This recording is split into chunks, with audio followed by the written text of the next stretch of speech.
Hello and welcome. I'm Paul Farber, Director of Monument Lab. I have glasses and short, wavy brown hair. Thank you for joining Monument Lab and the Emmett Till Interpretive Center on what would be Emmett Till's 84th birthday. We are honored to be hosting tonight's event on behalf of the Emmett Till Interpretive Center in the Mississippi Delta. We've had the distinct honor of working as thought partners to the Interpretive Center as they pursue commemorative work across the Mississippi Delta. And tonight, with the Interpretive Center, we are proud to release, with a virtual launch event, the next issue of the Monument Lab print journal Bulletin on the theme of reverence. This issue's release coincides with this summer's 70th anniversary of the lynching of Emmett Till and his mother, Mamie Till-Mobley's courageous acts of bearing witness in publicly mourning her son in the ways that spurred the civil rights movement. This issue is edited by Monument Lab Senior Curator Yolanda in partnership with the Emmett Till Interpretive Center's Daphne, Chamberlain and Patrick Weems. And it's all focused around this theme of reverence. This issue of the Bulletin is supported by the Mellon Foundation. Thank you. While we gather online tonight, this virtual event is a companion one that is happening right now at the Emmett Till Interpretive Center's Welcome Center, which is focused in Sumner, Mississippi at the grand reopening event. So I want to give a big thank you and a shout out to our friends in the Delta who are gathered today to mark this moment, and just congratulations on the next steps of your commemorative work. So with this bulletin, Yolanda, who we'll hear from shortly, in partnership with Dr. Chamberlain and Patrick Weems, have edited a classic. And this is an issue of the Bulletin that features contributions from a dream lineup: Sonia Sanchez, Omar Tate, Wright Thompson, Natasha Trethewey, Gloria Dickerson, W. Ralph Eubanks, Ashley Tyner, Reverend Willie Williams, Aubrey Penny, Elliot Waters Fleming, and many, many more. The cover is a special commission from Adrian Brown David. We'll get a sneak peek shortly. So tonight, to mark Emmett Till's birthday, to put forth the Bulletin and this offering of reverence, we're going to be hearing from Bulletin editor and publisher Yolanda and get some special readings by guests who are in the issue of the Bulletin: January, Gil O'Neill, and Dick Laurie. And you can get a copy of the Bulletin through the Monument Lab website, and there are links in the chat here tonight. If you are in the Mississippi Delta, there will be complimentary copies at the Emmett Till Interpretive Center programs throughout the fall. And I believe, if shipping cooperated today, that the first copies of the Bulletin are arriving today in Sumner, Mississippi. So thank you for your contributions, your collaborations. It's really meaningful.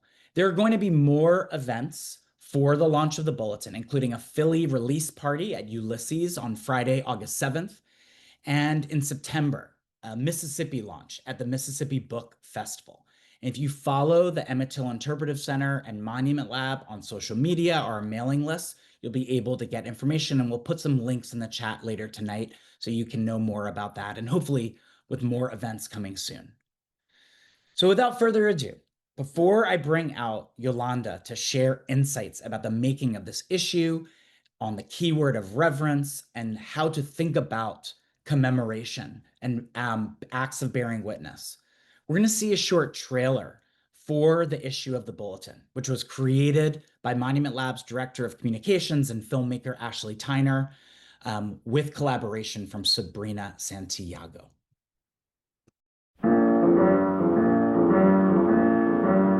When it rained 5 days and the sky turned dark as night.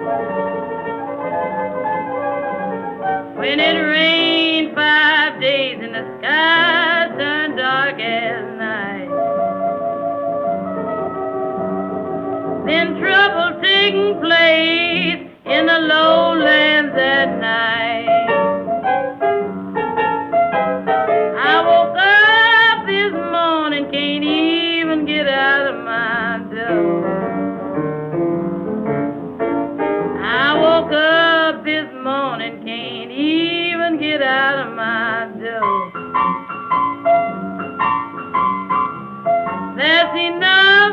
to make a poor girl wonder where she wanna go.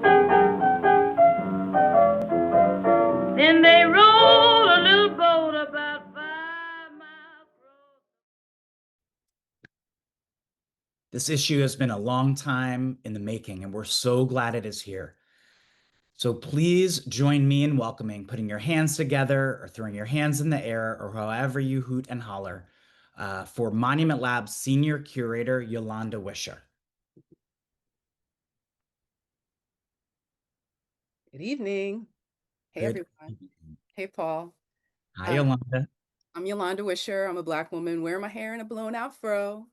I've got light orange frame glasses on my eyes. I'm rocking a hot pink shirt with an indigo pattern and sitting in front of a bookcase full of my literary companions, family keepsakes, knickknacks, obscure art prints, and archival photos. And I'm so excited to finally be able to share the bulletin with all of you tonight. I have had the privilege, Yolanda, of getting a chance to work alongside you and seeing this labor of love from you, from our partners at the Emmett Till Interpretive Center, and from the whole team at Monument Lab and beyond. And so, as we just saw the trailer, can you just take us inside the making and the glimpses of what this project is about? Well, I mean, you can't get any better than to start off with Bessie Smith and the blues. I think that's where we started, honestly. The energy of the blues. The blues is about sadness, but it's also about persistence and struggle and hope. And so that song, Backwater Blues, gives us reverence as story, reverence as journey, as flood, as a return, as a wilderness. And we were thinking about all of that as we put this issue together. And shout out to Ash for that beautiful work, visualizing, the months of our deep dive and thinking about these issues and the story of Emmett and Mamie. I love how this trailer takes us right to Mississippi, wraps it in the natural beauty of that place, the rhythms of that place, its mystery. And I think we tried to tap into that as we put this issue together. Um, I think it started with you. You brought the word reverence back with you from a trip to Mississippi, like an early trip to witness the work of the Emmett Till Interpretive Center in Mississippi. You talked about the river, you talked about the water, you talked about the mud, the dirt roads, but you also talked about the sacredness of the happenings that were being hosted by the local community around Emmett Till's memory, around Mamie Till-Mobley's work and struggle. You witnessed that, you were invited into that, and that was the word that was on your lips when you came back. And so I started really zooming in on that word and its etymology, all the different ways, all of its different meanings. Reverence, a sense of deep sacred regard. Reverence as that kind of mix of fear and awe in the face of something divine. And all of that seemed really relevant to explore with this story of Emmett Till and his mother. Um, so, as we learn more about Emmett and Mamie's sacrifices, we learned about Jerome G. Little, the founder of the Emmett Till Memorial Commission that led to the Emmett Till Interpretive Center. And this sense of sacred regard for the work of those folks, the work that is ongoing in Mississippi, seemed appropriate and overdue. And it was really hard to deny all the spiritual energies around this story, the sense that there were a lot of people there and around the country in Chicago who were called to the work of keeping this story alive, and keeping these voices, the voices of Emmett and Mamie alive, in a sense that, what happened in 1955 is bigger and deeper than that time, bigger and deeper than that space too. Um, so yeah, we went to the blues, we went to Nina Simone's Mississippi Goddam, we went to Muddy Waters, we went to Bessie, but ultimately we set out to map this notion of reverence around the story of Emmett Till, to explore what was missing, to provide an antidote to trauma, to provide the hope that we heard from people like Patrick Weems and Reverend Williams, and to build towards the monument making that ETIC wants to do and plans to do, and to uplift the reverence that is already embedded in the work that they do. Mm. Thank you for that, Yolanda, and just a continued appreciation and shout out to our friends and colleagues from the Mississippi Delta to Chicago. We see you on the line here, and everywhere.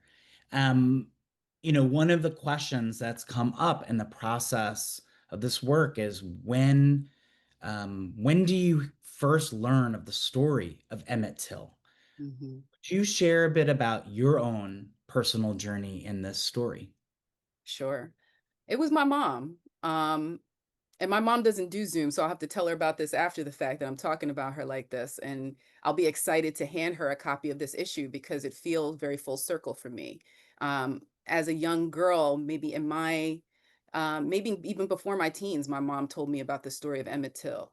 And so this is like a good moment to share a little bit of the piece that I wrote for the Bulletin. It was entitled Looking for Emmett and Mamie in Chicago. It opens with this paragraph about my mom, her connection to Emmett Till, and why I've been drawn to this work. My mother, who will be 70 this year, was the first person to tell me about Emmett Till. Born November 23, 1955, she shares a birthday with Emmett's mother, Mamie Till-Mobley, born 34 years earlier, and came into the world some 3 months after Emmett's death. But my mother grew up knowing the story of Emmett's brutal murder because it was told to her as a cautionary tale by Black folks who had heard the news and seen the photos of Emmett lying in his casket. Black folks who had come north to avoid such horrors, but knew that even with that distance from, quote, home, they were not immune to or safe from what happened to him. And neither were the children, and their innocence free from such cruelty, which the images brought them even closer to. This cruel wisdom was also passed on to me, a blueprint that lives in my bones, a fear, a nightmare, a fever dream. I remember connecting those dots when the Ku Klux Klan marched down Main Street in North Wales, Pennsylvania, 2 blocks from my house in the late 1980s.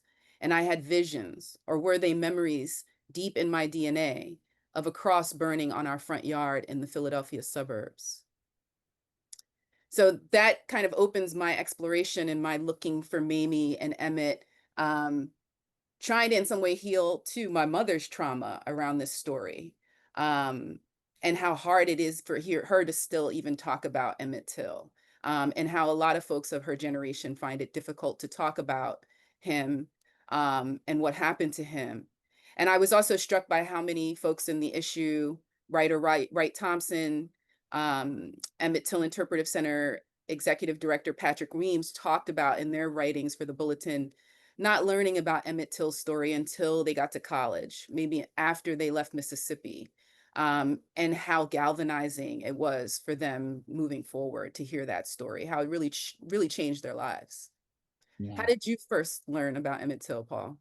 Well, I first learned Emmett Till's name in the context of the civil rights movement, but in high school, but as a placeholder. It was like it was there, but the story wasn't deeply told. And I actually think when I go back, really, while I learned a little bit more beyond that in college, it was not until my first trip to Mississippi and really learning from what it meant to be on the land and be with the stewards of the memory that it really became vivid and clear that the history was an epicenter of so much, Mhm. that within this proximate area that there is this history that is being strained to be taught, but it's also there have been bearers of it. I think about the conversation we've had with the board chair at Emmett Till Interpretive Center, Reverend Williams, who talked about the idea that they are not just commemorating the story of Emmett Till's lynching, of the gross injustice in his case, but it's also the bearing witness, it's also the decades of silence that have been enforced. And we're in a moment where there is even more of a pushback against just telling the full history of this country, let alone Black history. That's And right. so I think just being aware of like it you can't even take for granted any of these histories. We have to really figure out how we bring them forward. Which just leads me to another question because I think in my recollection, like being in Mississippi and having and seeing the work firsthand of commemoration of building, For you and your trips to Mississippi and working with the Emmett Till Interpretive Center, what are things that you learned in collaboration with Dr. Chamberlain, Patrick Weems, but also just being in the land and with the land as well? Yeah, I'm so grateful for that. I'm so grateful that members of our Monument Lab team have gotten to have that experience. Um, but first, the network of poets, writers, thinkers in the Emmett Till Interpretive Center network is a really powerful and grand thing, and contributed to this issue through Patrick and Daphne's editorial direction. And we wouldn't have been able to create this kind of chorus of voices without them. Um, and then second, like being in Mississippi with Ash, the trailer filmmaker and our director of comms, film photographers Steve Weinick and Sabrina Santiago, our project managers Nina Young and Aubrey Penny, our curatorial associate. We visited the ruins of Bryant's grocery store Mm, in the Tallahatchie County Courthouse. We got up at sunrise to film the site where Emmett's body was pulled out of the Tallahatchie River. At sunset the night before, we went to photograph and film the barn where he was tortured.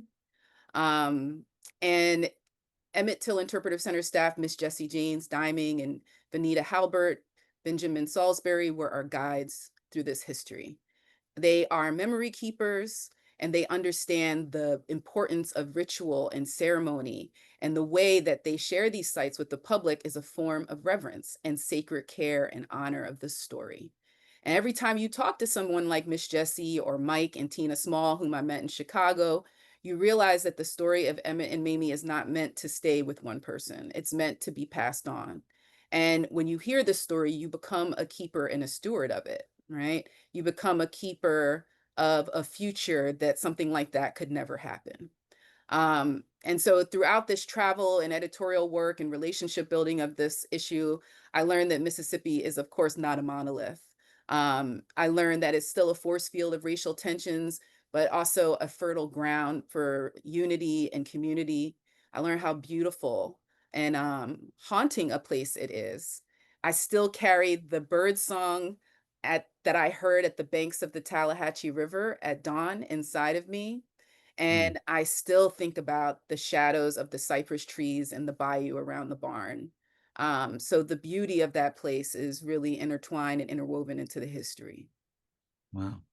Thank you. It's a reminder just hearing you that not only are you such a profound literary thinker and historical agent, but also you're one of, I believe, four poets laureate that are in this issue, and just appreciating the power of what poetry can bring.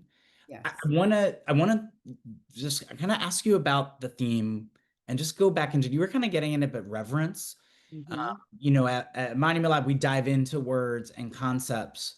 Um, but just curious for you what you pulled out, and why reverence now in this moment, in this place with this history.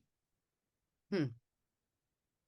I mean, there's a culture of amnesia being built around us or being daily enforced around us, trying to turn our eyes away from the horror and the cruelty of stories like this one. And I think in reverence, there is courage, right? There is faith in reverence. It's not just something, it's not like just a pretty, beautiful feeling. It must be cultivated. I think it's almost a little bit like forgiveness, which I struggle with. You know, I struggle with this. My mother and I have been having a lifelong conversation about forgiveness. Hmm. And I think there's courage in forgiveness, and there's work and there's struggle towards reverence. But it is a necessary human aim. It's a necessary human experience, especially in the face of cruelty and horror. We can't lose our capacity for reverence in relationship to these stories, in relationship to the hardest parts of our history. Um, so yeah, there's so much about the word. I mean, I love the way the word reverence sounds. I love the way it rolls off the tongue. Um, I love the sense of prayer in it. and the sense of contemplation in it. But I also love the sense of momentum that is in there too, in the in reverence. Mm. As you share that, um, just this is maybe a special revelation for those here, but not only will you hear and read the profound words of Yolanda in this issue, you might even catch some of her beautiful handwriting as well. That's just a little bonus for those with us tonight. I want to ask you another question. I don't know if I've asked you directly, though we've been talking about it. You mentioned this long conversation with your mother, and I'm thinking about mothers and thinking about Mamie, uh, and thinking about the words of some of our Monument Lab team who, when we went down, Tina Voladilid, who is a mother and a grandmother on our team, like a few weeks after our trip to Mississippi for planning last fall, she just like called me and she said, mothers, like we need to hold space for mothers. And I just wanted, as someone who is thinking about this, but also your son is a collaborator on the piece he did, just to take a moment to appreciate and reflect upon the role of mothers in this story, but in the story of bearing witness more broadly. I think I think it was Miss Jessie who said there's not a mother in the Delta who didn't know that story, right? Mm, Of Emmett Till. And think about how you might tell your child enough of that story to protect them, which is what I suspect my mother was doing with me, right? Miles away from Mississippi and Pennsylvania and, the 70s and 80s, decades after, but in some ways trying to use the story as an armor, a way to protect kids from horrors that you couldn't control. Um, I had many encounters with sacred motherhood on this project. Um, there's a beautiful piece by Yannick Lowry in this bulletin that celebrates Mamie's sacred motherhood and sacrifice for her child. Um, I was struck when we went to Chicago. I got to see a monument to Mamie, a statue mhm, with her hand open. And there was just this moment I had of holding her hand that you see in one of the photographs in my essay, where I felt a charge. I felt that sense of, um, you know, the wisdom that she had gained over many years through her own loss, and through her own sense of wanting to continue to give back and to protect children through her work in Chicago as a school teacher. Um, just powerful, powerful legacy that she left as not just a mother to her own child, but a mother to a generation of children who, folks like Daphne, our Chamberlain, talks about in her prologue to the Bulletin, the Emmett Till generation. Um, if there is a mother to that, it may be Mamie Till-Mobley, who is the mother of the Emmett Till generation. Just a generation of folks um, who were affected and shaped by what happened to this family. Um, but yeah, I got deeply acquainted with that as a mother of a 15-year-old, considering even now how tenuous my hold on my child is on a day-to-day basis, and also wanting him to be able to explore the world and to be free and to feel a sense of freedom and wandering and seeing new places, but also having to contend with my fear, um, and how hard it is to be a mom, how difficult it is, and also how sacred that job is. mm. I wanted to thank you for that. Um, I believe you have an advanced copy of the bulletin near you. Will you hold it up? Wow. Okay. So this is the second print issue of the Yeah, bulletin. yeah. Last year around this time, we released the first issue edited by our founding editor, Patricia Yunji Kim, on the theme of ghosts. Here is issue Bulletin and on Reverence, and I'm excited for people to get their copies soon.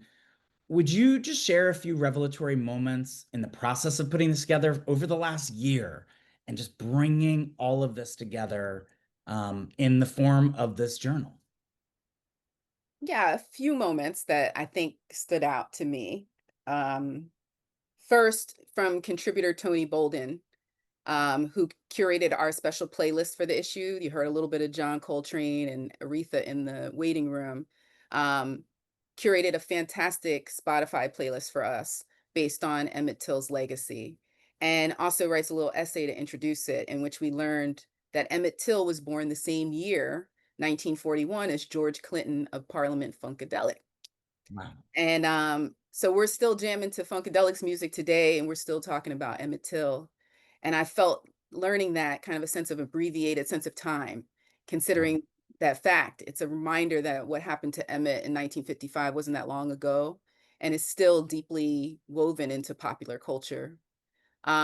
Which led me to my next revelation, this learning how important Jet magazine, a popular Black magazine that I grew up with in the 70s, and I knew for its like beauty of the week section, which wasn't always necessarily for kids, was an important publication vehicle for Mamie Till-Mobley's public mourning and activism.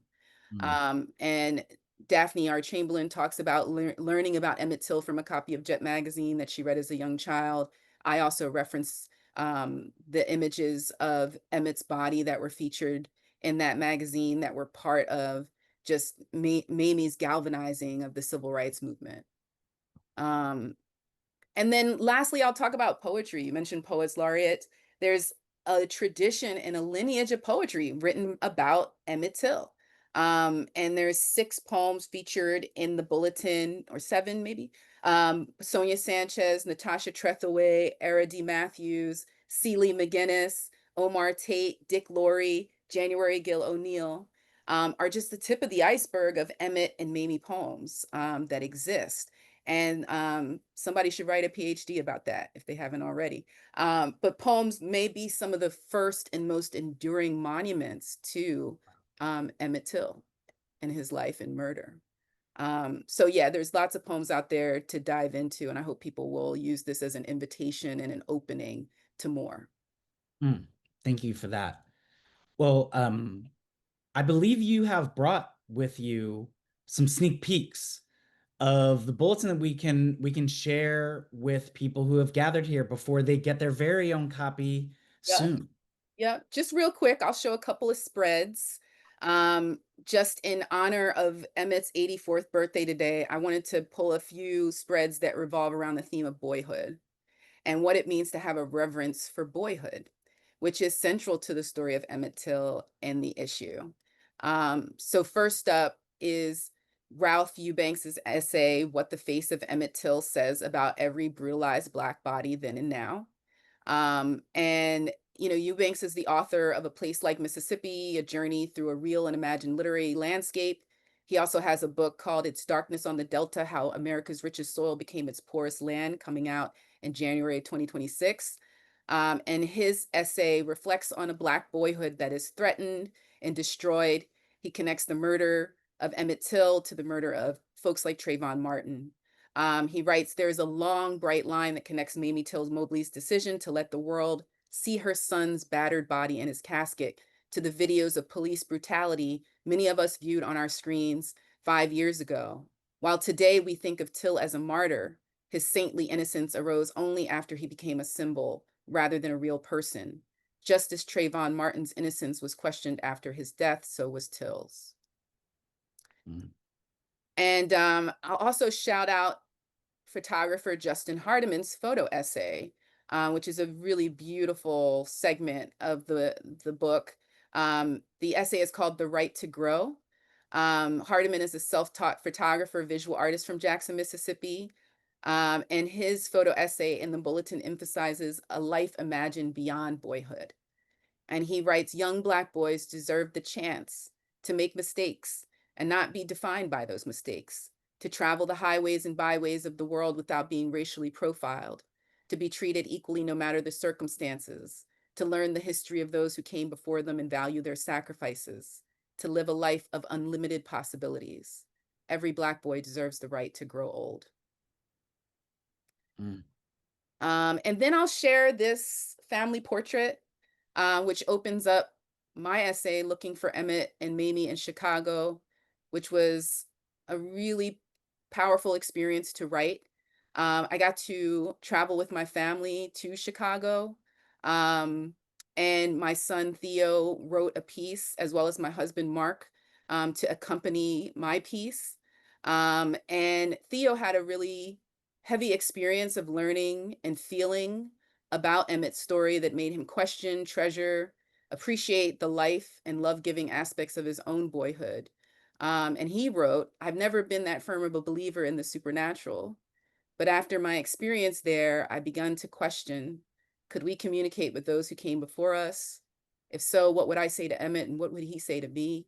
Does he hate this country for the way it treats people like us? From what I know about him, I believe that even though he was treated atrociously at such a young age, he'd still keep some love in his heart." Mm. So that's just one of the threads I think is running through this really beautiful collection of voices. Um, just honoring Emmett, life and in death. And also honoring his deep connection to his mother. Just something that really was personally and professionally rewarding for me to work on. Mm. That is so powerful. I've had the privilege of already seeing the full issue. I mean, you have brought in poets, essayists. There is a recipe from Philadelphia's Omar Tate of Yeah, honeysuckle yeah. provisions. There is a playlist. It's multidisciplinary, but it is itself an offering of reverence, of care, especially in the wake of all that we're facing now and the erasures of history. But it really feels like it's a love letter and a testament to Emmett Till, to Mamie Till-Mobley, and all of the folks in Mississippi, Chicago, and beyond who've been doing the work and continue to do the work. Yolanda, I just want to, I'm gonna exit soon because I think you have some poet friends that you're gonna bring on. But I just Yeah. want to make sure again for everyone in their homes, whether you're at the Emmett Till Interpretive Center, whether you are at the office, whether you're in the car, wherever you are right now, just I want to just give appreciation to you, Yolanda, to the whole team at Monument Lab, to Ashley Tyner, to Elliot Waters Fleming, to John A. Gibson Celix, to everybody who worked on this issue because it's such a powerful offering. And just want to thank you and what an honor it is to get to learn from and with you and this whole cohort of people. Thank you, Paul. Mm. I'm going to leave now, and I think there's some poets coming in soon. Bye, everybody. Yolanda, over to you. Thank you. Thanks, Paul. It's great to have this opportunity to talk about Bulletin publicly for the first time and to give a little glimpse into the work of its 30 esteemed and luminary contributors. And so you're going to hear from two of them this evening who will feature their work that was published in the Bulletin, as well as some other related poems. Up first is Dick Laurie. Dick Laurie is the author of If the Delta Was the Sea, a collection of poems based on the history and music of the Delta, in which his Bulletin featured poem, Notes from the Future, first appeared. As a professional blues sax player, he has visited Clarksdale, Mississippi every year for more than 2 decades, performing with local musicians in festivals and clubs. His previous poetry collections include Calls on the Dream Telephone, Stumbling, Anima, Ghost Radio, and Jam Session. He is co-founder and senior editor-publisher at Hanging Loose Press, one of my presses, which will celebrate its 60th anniversary in 2026. Please welcome Dick Laurie. Oh, thank you, Yolanda. I'm honored to be here. And I'm so looking forward to the Bulletin. I'm an 87-year-old white guy, gray curly hair. I'm seated in front of my screen in a button-down shirt with kind of light blue and white stripes. I'm wearing reading glasses in a kind of light blue oval frame. That's me. And I'll just say before the poem, within the blues community that I've been in Clarksdale, I've experienced complete lack of any tension, any feeling of separation at all between white and Black members. Everyone, we're all, so to speak, blues people. And that got me thinking about how the white and Black communities as a whole in Clarksdale have been so separate, not to say sometimes with one group being oppressed and the other group as oppressor.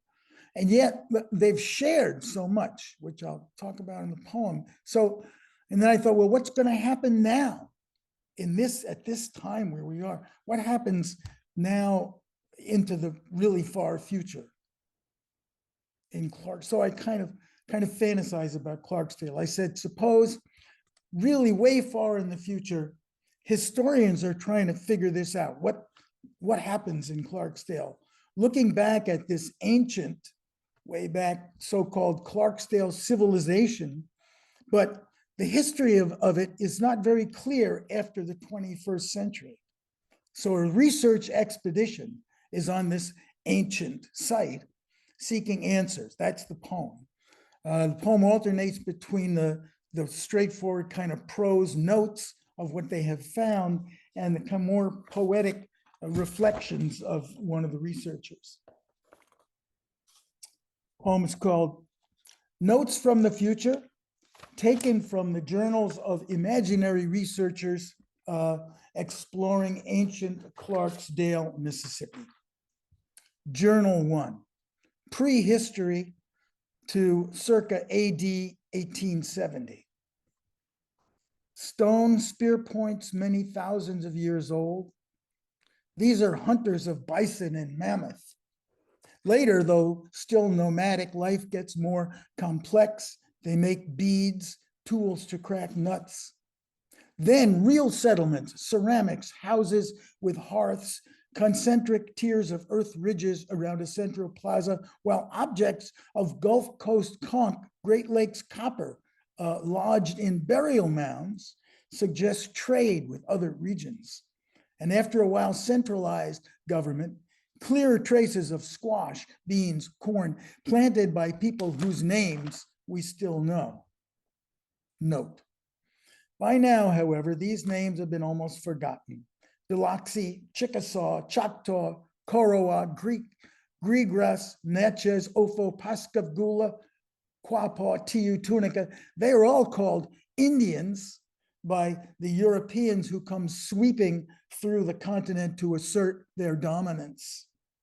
In this delta, that dominance takes the form of a system dependent on slaves brought from Africa and on the exile of most of the surviving Indians to less fertile areas.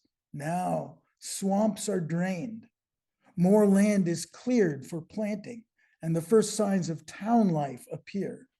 Settlers prosper among the vast cotton fields worked by the slaves and in the plantation homes paid for by the cotton. Everything about this way of life fades or is transformed after the destruction of slavery by war.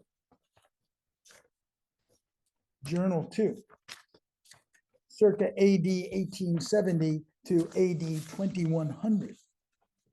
Note, early archaeologists and historical records have established that on this site, from the Stone Age until at least the year AD 2100, there developed a remarkable confluence of cultures, which has been called, after its major city, the Clarksdale civilization. Unfortunately, the latest and highest stage of its development through the 20th and 21st centuries, and perhaps even beyond, is not well documented. Consequently, our team of scientists was asked to excavate here for whatever might help us learn more. What we've dug up: splinters of railroad track, brick from commercial buildings, an oil mill, saloon brass, scraps of mail in several languages suggesting more immigrants. So it's a thriving town right into the 1900s in spite of war, fire, flood. Maps refer to Clarksdale as the county seat. Major roads crossed here, now faint ghostly paths. And the cotton still had to be worked. Some altered kind of servitude, maybe, since remnants of shacks from this period look very much like the old slave quarters. Note, still later, some of these crude cabins have apparently been moved from their original locations in or near the cotton fields, and their function has changed.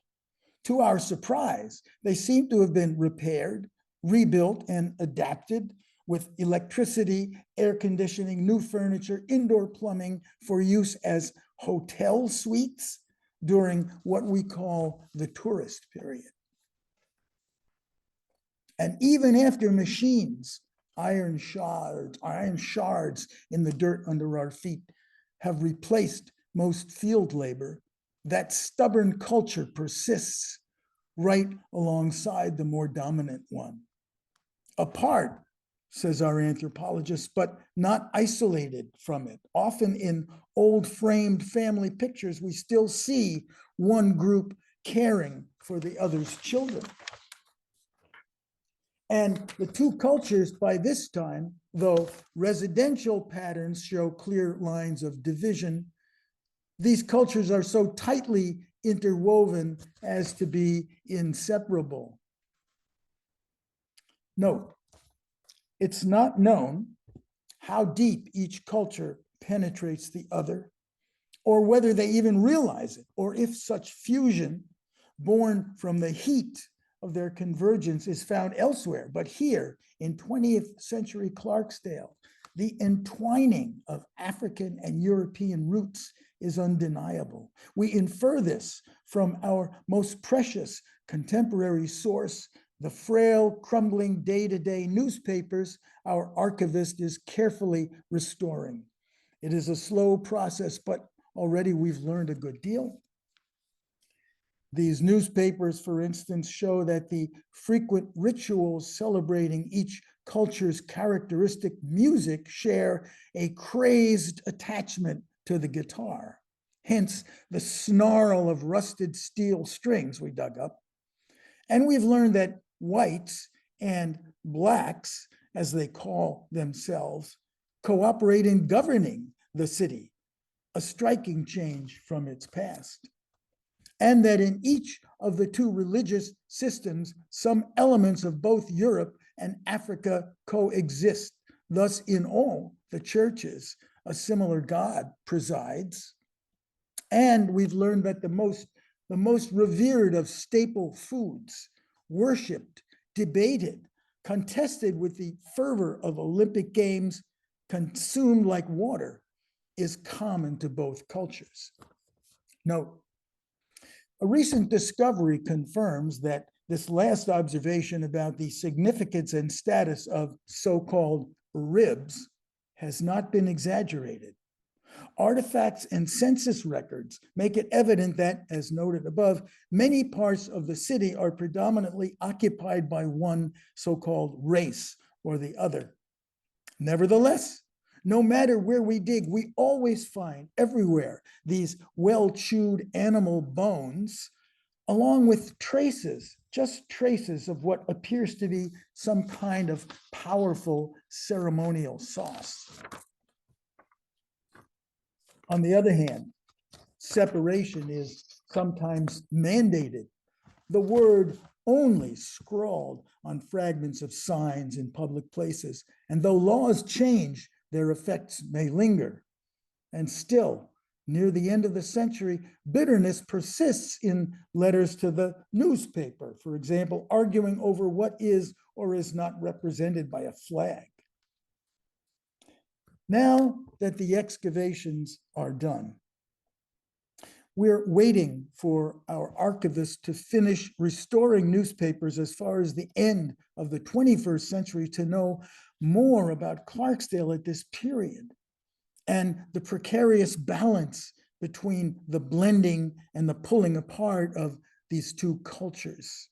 And more personally, over the life of this project, many of our team members have come to feel an affection for the whole city and all of its people. So here at the site, we wait more anxiously than we had foreseen, discussing all the possibilities, speculating, hoping that this ancient civilization did continue to thrive. And the good news this morning is from our analytical chemists who have been fascinated with the rib bone samples. They're now close to identifying all the components of that sauce, which means that we can hope to at least imagine the intensity of that Clarksdale fusion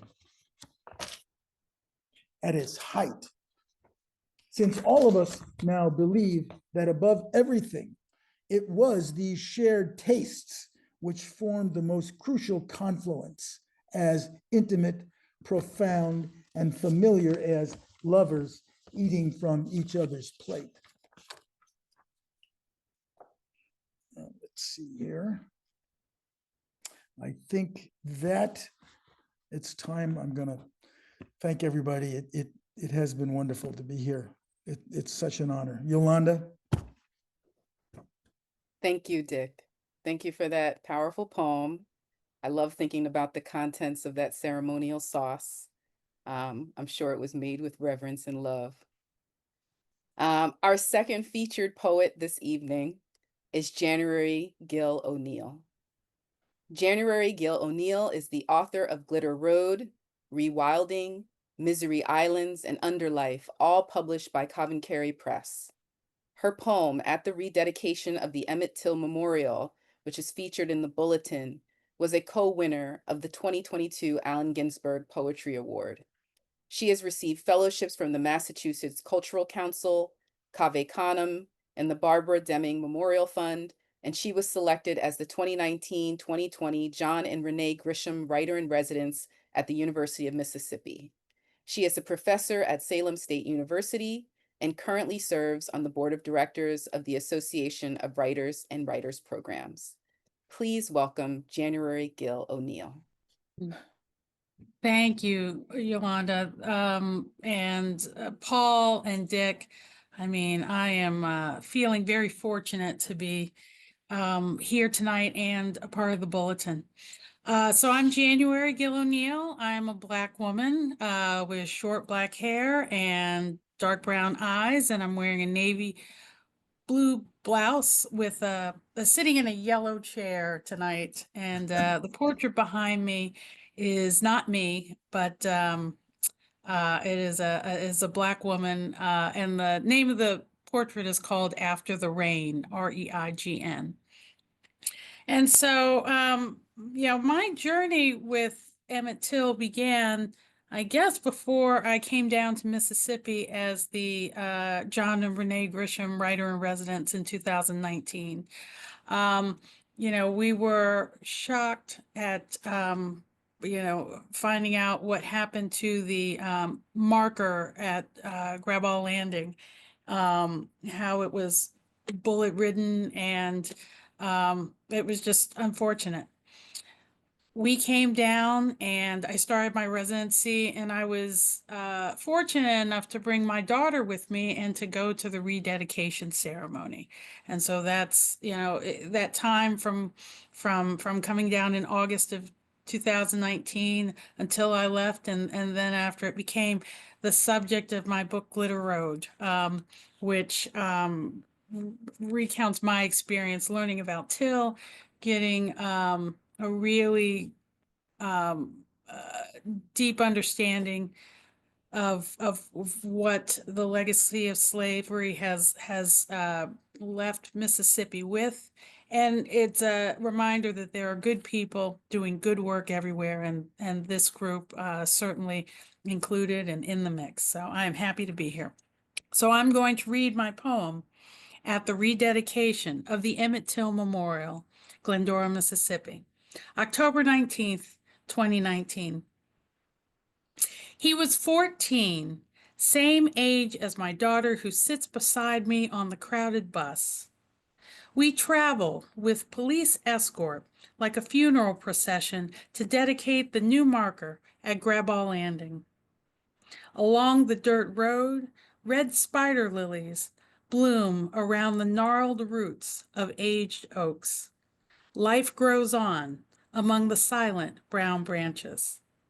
Delta dust settles to reveal cotton fields ready for harvest. There have been signs before, 3, stolen, shot up, tossed in the river.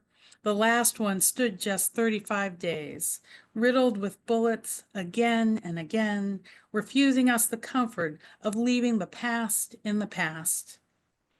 Till's story requires hardened steel. This marker weighs 500 pounds. It is black, bulletproof, designed to absorb rifle rounds of white supremacy. And my heart curves around the side of this road, reconciling that old hurt with an old resolve. Every time it's taken down, it's going back up again. On the Tallahassee's banks, we honor, we grieve, let our feet sink into the mud while the brown water rages.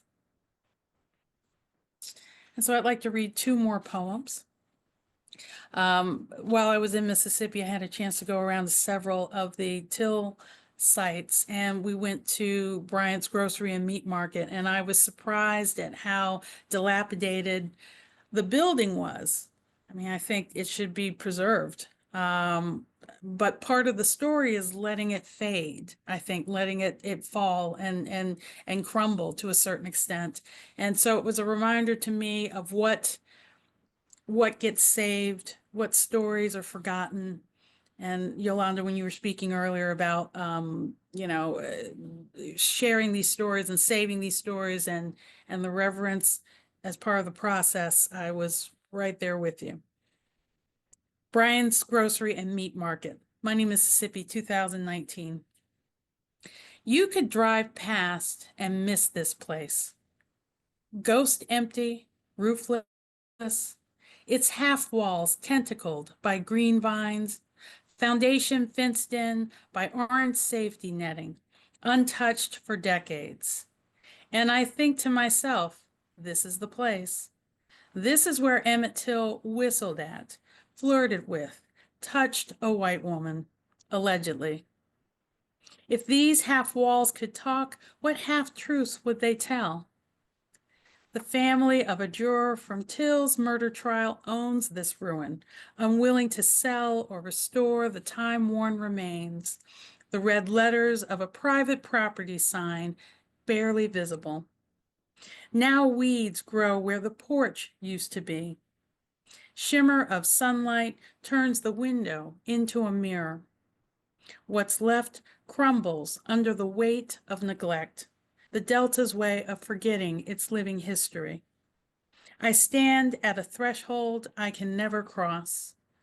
What's left stays with me, unearthed.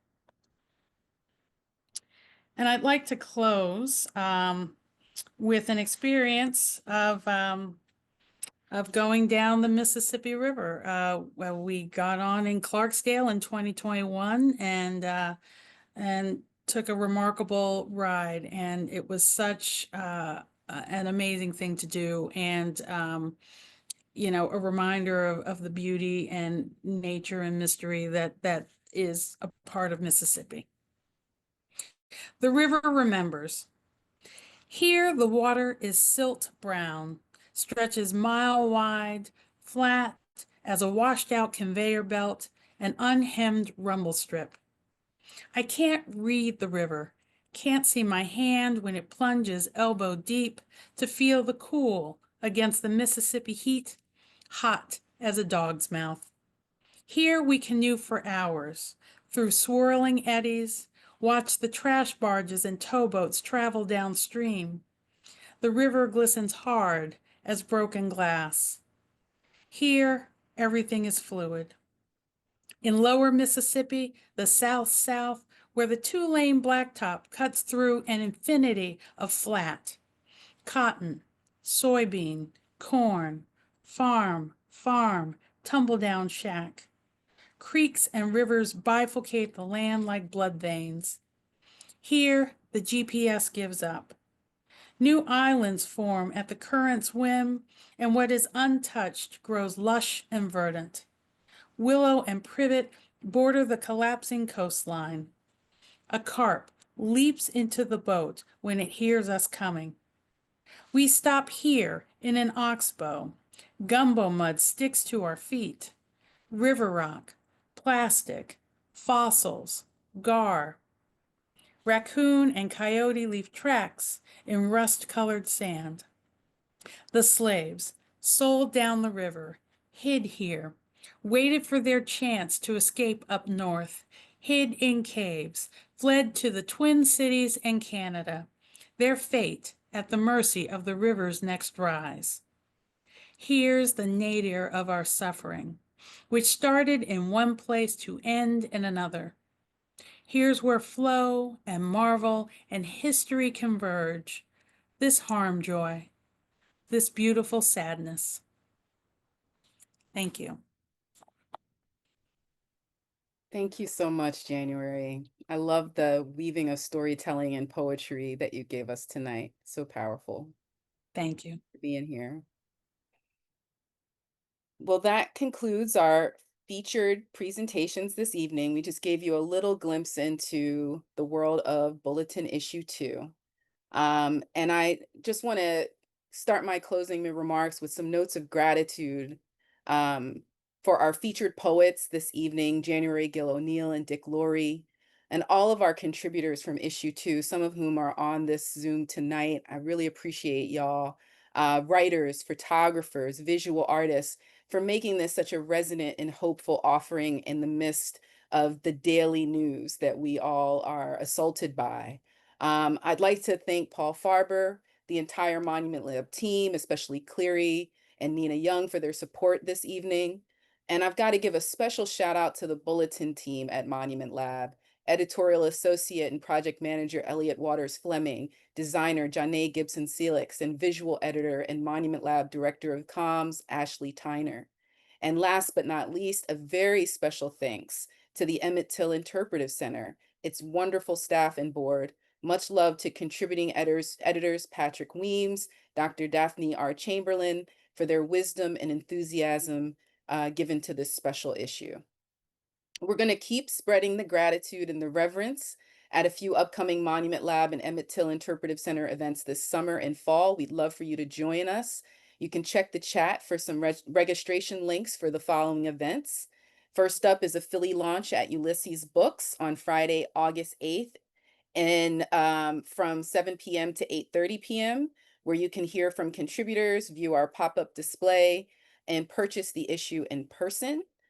And throughout August and September, the Emmett Till Interpretive Center will be hosting a series of workshops, conversations, panels, exhibitions, and ceremonies in Mississippi around the theme of remembering Emmett and marking the 70th year anniversary of his kidnapping and murder this year.